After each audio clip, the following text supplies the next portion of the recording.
आज जो है पाप मोचनी एकादशी है। तो आज हम पाप मोचनी एकादशी के ऊपर जो है हम चर्चा करने वाले हैं। युधिष्ठिर ने भगवान से पूछा कि प्रभु आपने हमें आमलकी एकादशी के बारे में बताया, अब कृपा करके मुझे यह पाप मोचनी एकादशी के बारे में भी बताइए। भगवान कहते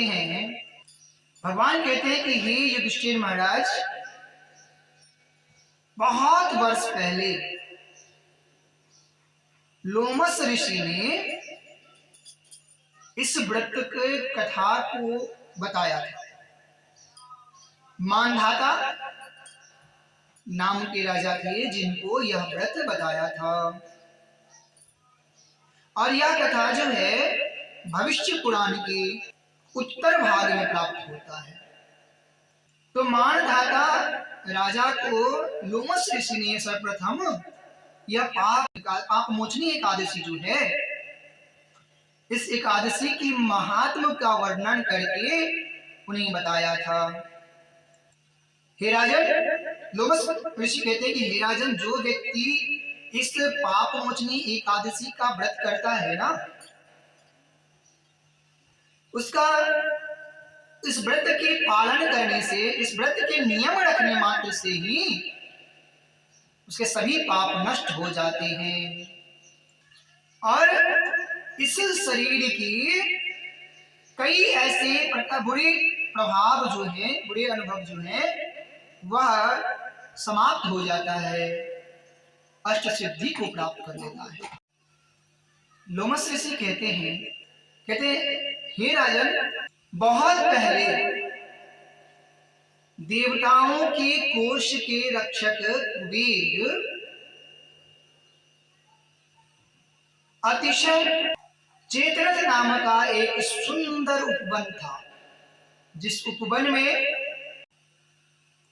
वह उपवन का विशेषता यह था कि जैसे बसंत ऋतु में हरे भरे सुंदर लगते रहते हैं, वैसे ही वह उपवन सदैव सुंदर लगता था। इसलिए उस उपवन में स्वर्ग की अप्सरा,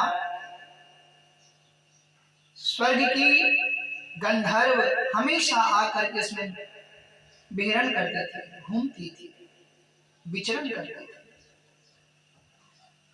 और आनंद उठाते थे।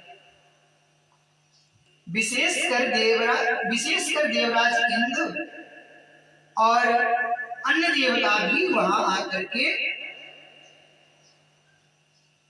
आनंद लेते थे। भगवान शिव के परम भक्त मेधावी नाम के ऋषि उसी उपवन में तपस्या कर रहे थे। कि तपस्या भंग करने के लिए स्वर्ग की अप्सरा मंजू घोषा वहां आकर के अपनी सुंदर मधुर स्वरों में मेधावी जी ऋषि के तप को भंग करने के लिए पहुंच गए। वहीं कामदेव, एक बार भगवान शिव कामदेव जी पहुंच गए भगवान शिव को कामना के वश में करने के लिए। तो भगवान शिव तो आशुतोष हैं, उनके ऊपर कामदेव का प्रभाव कहां से पड़ेगा। तो भगवान ने कामदेव को जलाकर भस्म कर दिया था।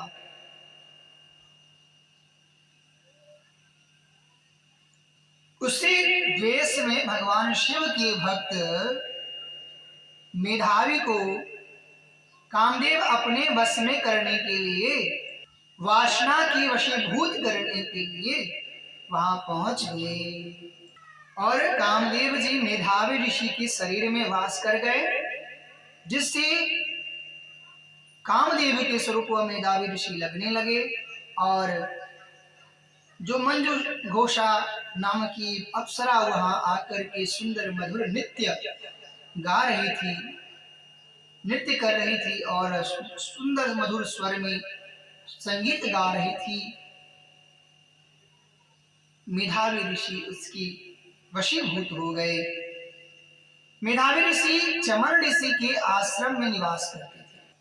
शिव की उपासना का विश्राम हुआ और स्त्री संग प्रसंग चलना प्रारंभ हुआ। स्त्री संग विहार का ऐसा अंगभूत हो गए कि उन्हें दिन और रात का फर्क भी पता नहीं चला। ऐसे देखते देखते अनेकों वर्ष बीत गए। एक दिन अप्सरा बोली कि प्रभु अब तो मैं स्वर्ग को जाऊंगी। मेधावी ऋषि ने कहा कि अभी तो हमारे साथ कुछ पल भी नहीं बिताई हो तुम, आज रात भर रुको, सुबह तुम चली जाना।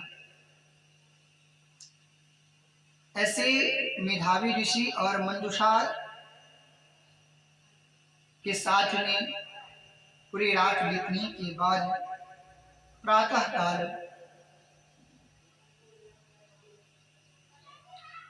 जब हुआ, फिर से अप्सरा ने कही कि स्वामी अब मुझे जाना है, आप अगर आज्ञा दें तो मैं चलूं, क्योंकि अब यह पता हो चुका है मंजुघोषा को कि अब यह ऋषि का पतन हो चुका है, इसकी तप भंग हो चुके हैं। तो अब मंजुघोषा जाने के लिए तैयार है।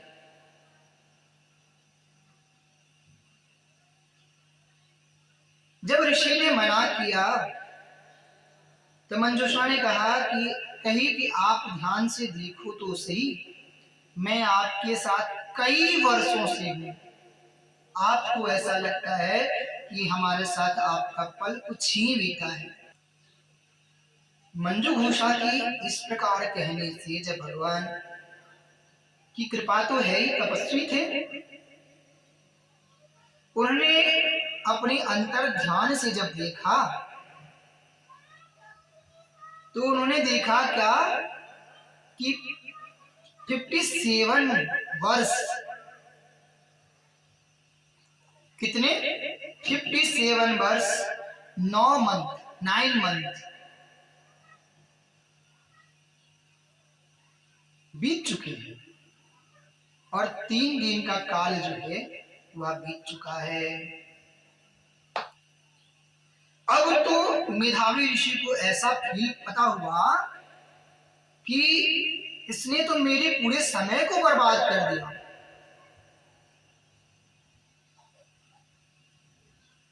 तुरंत मंजुघोषा अप्सरा को उन्होंने श्राप देने के लिए तैयार हुए और श्राप दिया कि जा तू चुड़ैल हो जाए। जैसे ही तुम मेरे तप को भंग की है ना, मेरे तप में बाधा बनी है ना, तुमने मेरे साथ में चुड़ैल जैसा व्यवहार किया है ना, तो जा तू चुड़ैल हो जा। ऋषि के श्राप मिलने के बाद मंजुघोषा ऋषि के चरण में पड़ी, बोली स्वामी मैंने तो अपराध किया है,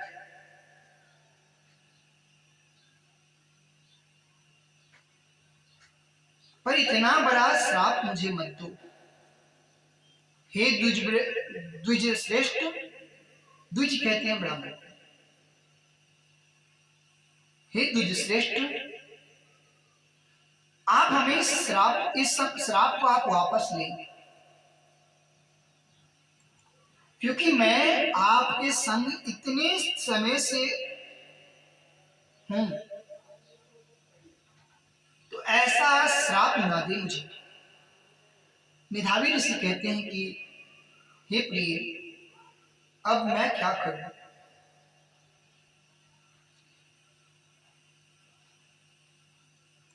तुमने मेरी तप भंग कर दी और तपोधन को नष्ट कर दिया। तप शक्ति का तपोधन नष्ट कर दिया। अब तो इस श्राप से मुक्ति का एक ही उपाय है, बचने का एक ही उपाय है।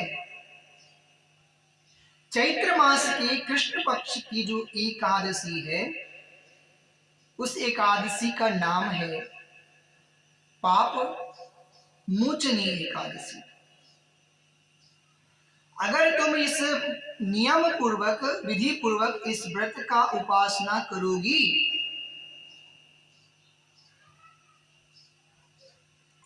इस कठोर व्रत का पालन करोगी, तब जाकर के तुम्हें इस शाप से मुक्ति मिलेगा। इतना कहकर के ऋषि जी वहां से चले गए। मेधावी ऋषि अपने पिता चमन ऋषि के आश्रम में चले गए। पिता चमन ऋषि ने अपने पुत्र को आते हुए देखा। उन्होंने कहा कि आप ये क्या किया? आपने अपने तेज, अपनी तप से अर्जित शक्ति सब खो दिया। एक स्त्री के लिए आपने अपनी पूरी तप नष्ट कर लिए। आपने तो अपना ही नष्ट कर लिया। आपने अपनी शक्ति का नष्ट किया। आपने खुद को ही नष्ट कर दिया। एक तपस्वी के लिए, एक ब्राह्मण के लिए उसका तेज का नष्ट होना, महाभारत में जब अश्वत्थामा ने पांडवों के पुत्रों का सर काट करके लेके गया था, उस समय अर्जुन ने उसे मारने के लिए सोचा। भगवान ने कहा कि ब्रह्म हत्या नहीं करनी चाहिए, अर्थात ब्राह्मण की हत्या नहीं करनी चाहिए, पर दोषी को छोड़ना भी नहीं चाहिए। अगर कोई व्यक्ति दोषी है ना, गुनहगार है, उसे माफ नहीं करना चाहिए। अर्जुन भगवान की इशारा को समझ गए और अश्वत्थामा की जो मस्तक पे मणि था, उस मणि को निकाल लिया। अर्थात यह है कि ब्राह्मण का अपमान, उसकी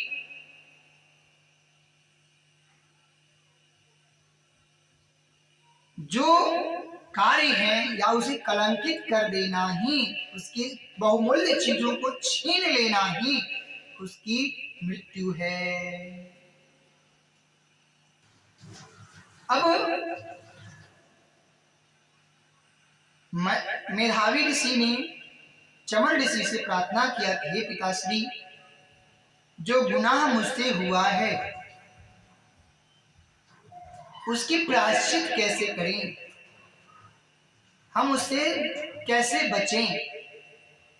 चमन ऋषि ने भी उनको पाप मोचनी एकादशी व्रत करने का मार्ग बताया। कहा कि हे पुत्र, यदि आप पाप मोचनी एकादशी करते हैं तो उससे आपका यह पाप नष्ट हो जाएगा।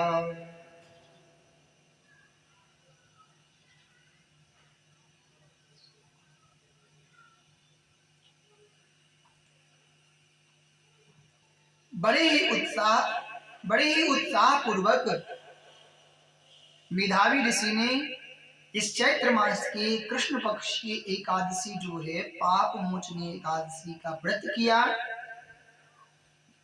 बड़े ही हर्ष पूर्वक इस व्रत का पालन किया, जिससे उनके द्वारा किए पाप नष्ट हो गए। मंजू घोषा को भी इस पाप से मुक्ति मिल गया। इस प्रकार की कथा सुना करके लोमस ऋषि कहते हैं कि हे राजन, जो कोई भी इस पाप मोचनी एकादशी का व्रत करता है ना, उसके द्वारा किए हुए सभी पाप नष्ट हो जाते हैं। इस प्रकार यह पाप मोचनी एकादशी की कथा है। अगली कथा, अगली एकादशी कथा हम अगली एकादशी के दिन आप लोगों के समक्ष रखेंगे।